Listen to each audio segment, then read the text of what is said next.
अस्सलाम वालेकुम students, welcome to the BWS academy. My name is Shoaib, आपका बिलॉजिकल एजुकेटर। अच्छा स्टूडेंट्स, आज हम जिस टॉपिक को डिस्कस करने वाले हैं वो है बेटा division of labour within the cell and across the cell. यानी कि काम की तकसीम पढ़ेंगे कि सेल के अंदर ऑर्गेनेलीज का क्या काम होता है और वो किस तरह सेल को सपोर्ट करते हैं वो देखेंगे। उसी के बाद के डिफरेंट सेल्स हमने पढ़े थे, लिवर सेल्स पढ़ा था, न्यूरॉन सेल पढ़ा था, मसल सेल्स पढ़े थे, तो उनका क्या काम है आइए चलकर देखते हैं एग्जांपल्स के साथ। डिवीजन ऑफ लेबर, पहले तो ये समझ लेते हैं कि डिवीजन ऑफ लेबर होता क्या है। Division of labour refers to the specialisation of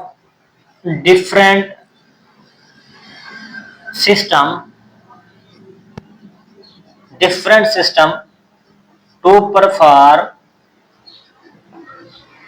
specific task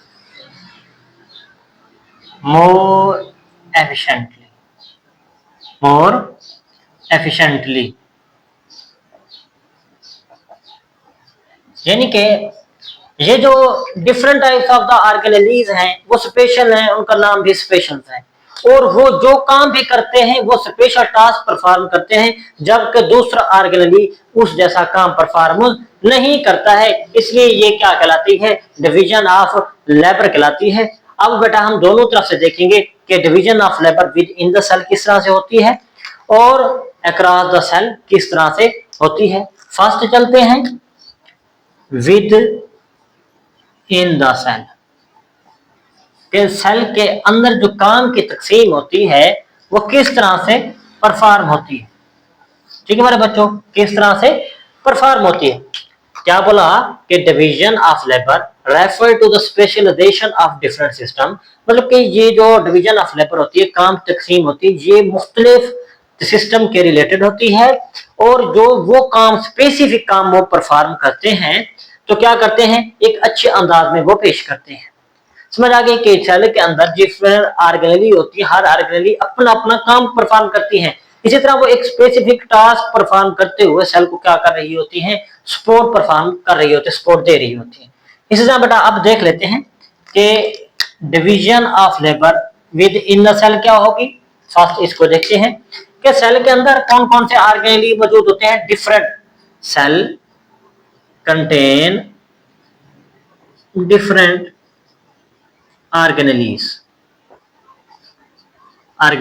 ठीक है बेटा, बेटा ये हम देखने वाले हैं division of labour within and across of the cell in the animal. Animal में ये बेटा हम देखने वाले हैं कि एनिमल्स में इनका क्या रोल होता है, क्या किरदार होता है, क्या काम होता है। जो सेल्स पाए जाते हैं अक्रॉस द सेल, इनके सेल के मबैन क्या कौन सा काम होता है। इसी तरह ऑर्गेनेल्स जो मिलकर काम करती हैं वो कैसे काम करती हैं। विद इन द सेल देखने वाले हैं हम। ठीक है बेटा, cell contain the different organelle. For example बेटा माइटोकॉन्ड्रिया किस में मौजूद होता है, सेल के अंदर मौजूद होता है। इसी तरह सेल के अंदर क्या मौजूद होता है, एंडोप्लाज्मिक रेटिकुलम मौजूद होता है। ठीक है मेरे बच्चों, उसी तरह सेल के अंदर कौन सी एक और ऑर्गेनेली मौजूद होती है, लाइसोसोम मौजूद होता है। ठीक है बेटा, इस तरह से क्या होती है, डिफरेंट ऑर्गेनेलीज मौजूद होती हैं जो क्या करती हैं, स्पेसिफिक टास्क परफॉर्म करती हैं। किस तरह करती हैं, मोर एफिशिएंटली, एक अच्छे अंदाज में वो पेश करते हैं। बेटा माइटोकॉन्ड्रिया, माइटोकॉन्ड्रिया का क्या काम होता है कि जो माइटोकॉन्ड्रिया होता है ये क्या करते हैं, प्रोड्यूस एनर्जी। ये ऐसे ऑर्गेनेली होते हैं जो एनर्जी को क्या करते हैं, प्रोड्यूस करते हैं। एनर्जी किस शक्ल में, एटीपी की शक्ल में। समझ आ गई। अब सेल जिम्मेदारी लगा देता है माइटोकॉन्ड्रिया को कि आपने क्या पैदा करके देनी है, एनर्जी मुझे पैदा करके देनी है। उसके बाद एंडोप्लाज्मिक रेटिकुलम को क्या कहता है, इसको कहता है आपने डिटॉक्सिफिकेशन करनी है।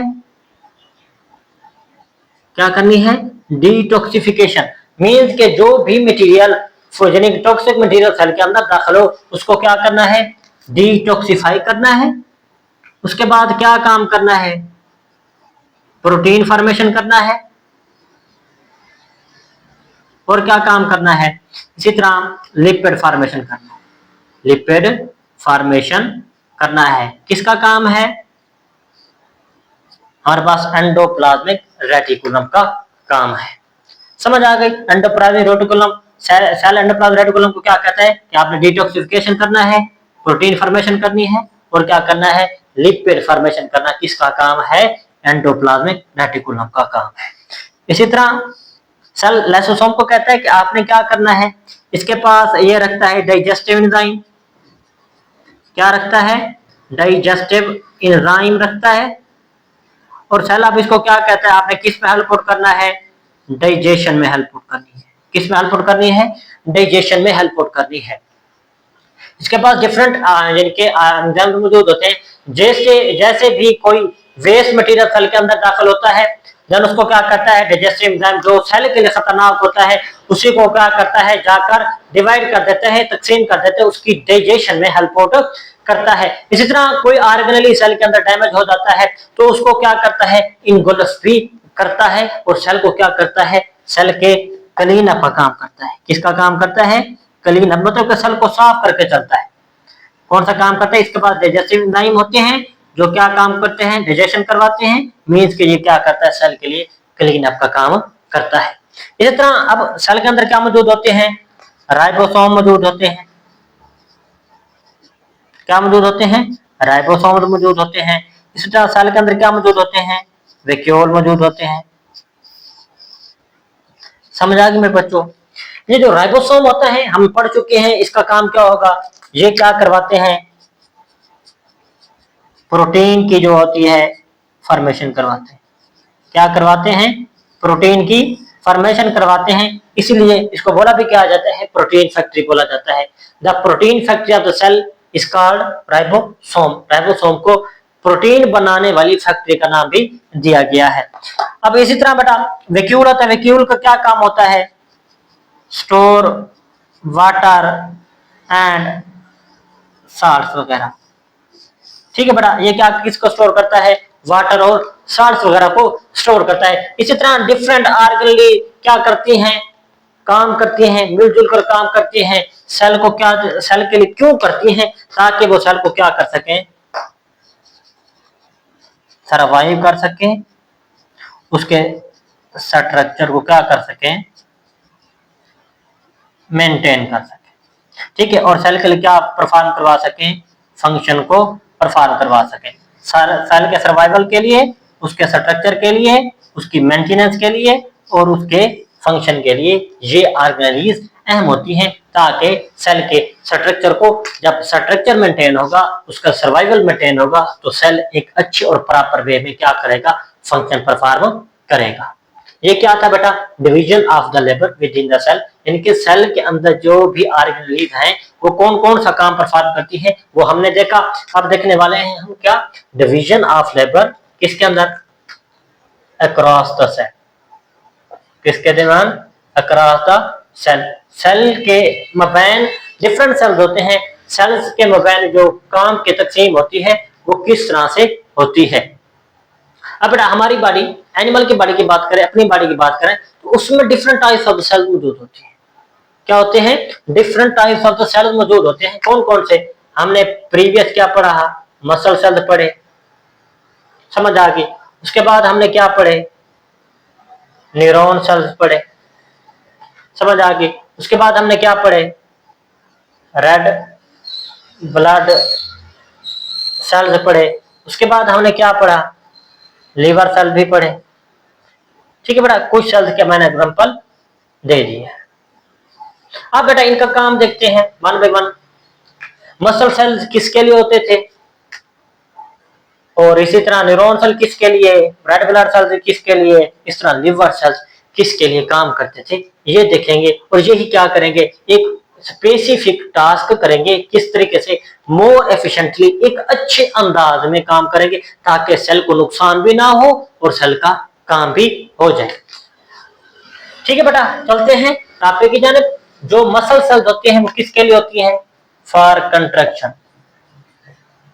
ठीक है, ये कंट्रैक्शन का काम करवाते हैं मसल सेल्स। ठीक है बेटा, हमारे मसल हैं कंट्रैक्ट और रिलैक्स हो रहे होते हैं, कौन कंट्रोल करता है? इनको मसल सेल कंट्रोल करता है। इस तरह न्यूरॉन सेल किसके लिए होती हैं? Transmitting of messages. ठीक है बेटा, कि हमारे बॉडी में पैगाम जाता है एक जगह से दूसरी जगह जाता है, वो नर्व की शक्ल में जाता है, तो वो काम कौन परफॉर्म करते हैं? यही न्यूरॉन सेल काम परफॉर्म करवाते हैं, यानी कि ट्रांसमिटिंग ऑफ मैसेज को भेजने का काम करते हैं। कौन? यही न्यूरॉन सेल। इसी तरह बेटा हमारे बॉडी में रेड ब्लड सेल्स मौजूद होते हैं। कौन मौजूद होते हैं? रेड ब्लड सेल्स मौजूद होते हैं, जो क्या करते हैं? कैरी करते हैं किसको? ऑक्सीजन को। किसको कैरी करते हैं? ऑक्सीजन को कैरी करके उसको डिफरेंट सेल्स तक लेके जाते हैं, उन सेल्स तक जिनके पास ऑक्सीजन की कमी होती है। ये काम कौन परफॉर्म करवाते हैं? रेड ब्लड सेल्स परफॉर्म करवाएंगे।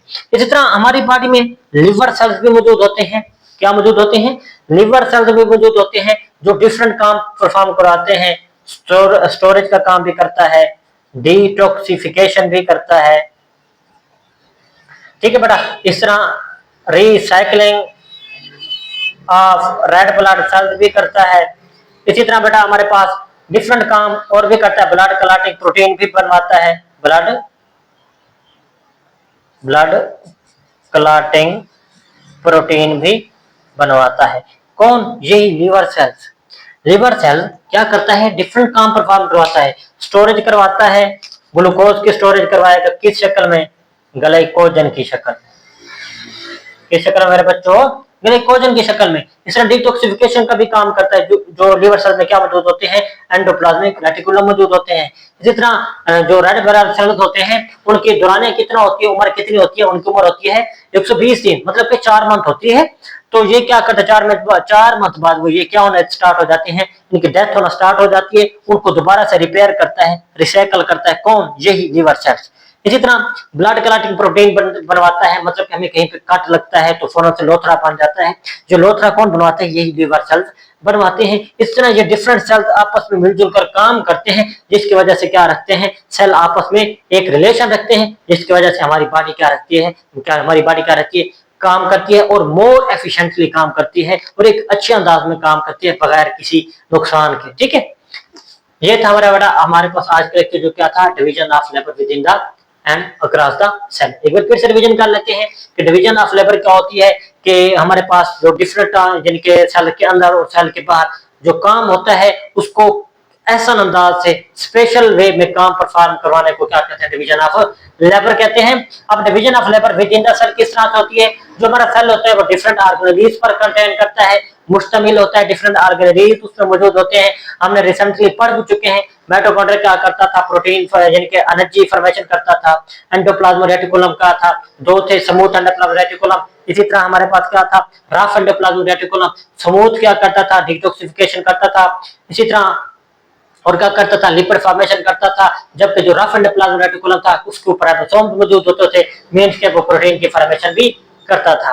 इसी तरह अगर पूरा ओवरऑल फंक्शन देखा जाए, एंडोप्लाज्मिक रेटिकुलम का डिटॉक्सिफिकेशन भी कर रहा होता है, प्रोटीन फॉर्मेशन भी करता है, साथ में लिपिड फॉर्मेशन भी कर रहा होता है। इसी तरह सेल्स के अंदर लाइसोसोम मौजूद होते हैं। लाइसोसोम किस पर मुश्तमिल होते हैं? डाइजेस्टिव एंजाइम्स पर मुश्तमिल होते हैं। यही डाइजेस्टिव एंजाइम किस पर हेल्प करते हैं? डाइजेशन में हेल्प करते हैं। इसी तरह कोई भी अगर हमारे जो ऑर्गेनेल सेल के अंदर डैमेज हो जाए, उसकी डेथ स्टार्ट होना शुरू हो जाए, वो डीजनरेट होना शुरू हो जाए, तो उनको क्या करता है? उनके पास ये अपने जाकर एंजाइम रिलीज करेगा और उसको सिंपल मवाद में चेंज कर देगा। बाज़ औक़ात उनको स्टोर भी करता है कुछ लम्हे के लिए, फिर जब सेल को जरूरत पड़ती है तो उसको ले लेते हैं वहीं से, लाइसोसोम से। इस तरह सेल के अंदर राइबोसोम मौजूद होते हैं। राइबोसोम ऐसे ऑर्गेनेल होते हैं जो क्या काम करते हैं? प्रोटीन फॉर्मेशन का काम करते हैं। इसी तरह वैक्यूल सेल के अंदर पाए जाते हैं, जो सेल के लिए क्या करते हैं? सेल के लिए क्या करते हैं? वाटर स्टोर करते हैं, सेल के लिए साल्ट स्टोर करके रखते हैं। क्यों करते हैं? ताकि ये सेल को सर्वाइव कर सके, सेल को जिंदा रख सके, सेल के स्ट्रक्चर को मेंटेन रख सके, सेल की शक्ल को मेंटेन रख सके। इसी तरह सेल के जो भी जो भी फंक्शन परफॉर्म करते हैं, उसमें हेल्प कर सके। इसी तरह बेटा अक्रॉस द सेल अगर देखें डिवीजन ऑफ लेबर, तो हमारे बॉडी में डिफरेंट टाइप्स ऑफ सेल्स मौजूद होते हैं। मसल सेल्स क्या काम करते हैं? कंडक्शन का काम करवाते हैं। न्यूरॉन सेल क्या करते हैं? ट्रांसमिट मैसेज करते हैं from one part of the body to the other part of the body. इसी तरह रेड ब्लड सेल्स मौजूद होते हैं, जो क्या करते हैं? ऑक्सीजन को कैरी करके चलते हैं। इसी तरह लिवर सेल्स डिफरेंट काम परफॉर्म करवाते हैं, हम पहले रिसेंटली पढ़ चुके हैं। वो स्टोरेज करवाते हैं, डिटॉक्सिफिकेशन करेंगे, recycling of the red blood cells करेंगे, ब्लड क्लॉटिंग प्रोटीन बनवाएंगे। ये तो था बेटा किसके अंदर, एनिमल सेल्स के अंदर। इस तरह बेटा अगर प्लांट्स के अंदर देखा जाए तो उनके अंदर भी क्या मौजूद होते हैं, माइटोकॉन्ड्रिया मीन के प्रोटीन एनर्जी फॉर्मेशन करवाएंगे, एंडोप्लाज्मिक रेटिकुलम होगा, उनका भी यही काम होगा। लाइसोसोम उनमें मौजूद होते नहीं है, तो उनमें क्या मौजूद होता है, क्लोरोप्लास्ट मौजूद होता है, जो किस में हेल्प करता है, यानी कि फोटोसिंथेसिस में हेल्प करेगा। अगर प्लांट के अंदर अक्रॉस सेल देखा जाए तो उनमें मसल सेल्स मौजूद होते नहीं है, कौन से, एपिथेलियल सेल्स मौजूद होती हैं, जो क्या करते हैं, प्लांट की प्रोडक्शन यानी कि प्रोटेक्शन करवाते हैं, या जो कह सकते हैं कि एपिडर्मल सेल्स मौजूद होते हैं, जो प्लांट की क्या करवा रहे होते हैं, प्रोडक्शन करवा रहे होते हैं। इसी तरह प्लांट्स के अंदर मेसोफिल सेल्स मौजूद होते हैं, जो प्लांट में क्या करवाते हैं, फोटोसिंथेसिस का अमल परफॉर्म करवाते हैं। इसी तरह प्लांट के अंदर एंडोडर्मल सेल्स भी मौजूद होते हैं, जो क्या करवाते हैं, जो उसके अंदर गार्ड सेल्स मौजूद होते हैं, मीन्स के जो दो गार्ड सेल मिलकर सुराख बनाते हैं, उसी को स्टोमा कहते हैं। ज्यादा बनाएंगे तो स्टोमेटा, मीन्स के वो गैसेस एक्सचेंज में हेल्प करेंगे और क्या करेंगे, हमारे पास ट्रांसपिरेशन का अमल भी परफॉर्म करवाएंगे। इस तरह प्लांट्स के अंदर रूट हेयर सेल्स मौजूद होती हैं। रूट हेयर सेल्स क्या करते हैं, रूट बनवाते हैं। किसके लिए रूट बनवाते हैं, यानी कि रूट हेड बनवाते हैं ताकि ज्यादा से ज्यादा अब्जॉर्प्शन हो सके, ज्यादा से ज्यादा किसकी अब्जॉर्प्शन हो सके, पानी और साल्ट की हो सके। ठीक है बेटा, हमारी बुक में तो जस्ट एनिमल्स के रिलेटेड ही बताया गया है, मैंने आपको प्लांट्स के रिलेटेड भी थोड़े बहुत हिंट दे दिए हैं। ये था बेटा आज का हमारा लेक्चर, जो क्या था, division of labour within the cell and across the cell. उम्मीद करता हूँ बेटा वीडियो अच्छी लगी होगी। अगर कोई भी आपका क्वेश्चन है तो आप हमसे कमेंट सेक्शन में जरूर पूछ सकते हैं। मिलते हैं बेटा एक नेक्स्ट वीडियो में और धमाकेदार वीडियो में, तब तक के लिए बेटा अपना ख्याल रखिए। अल्लाह हाफिज।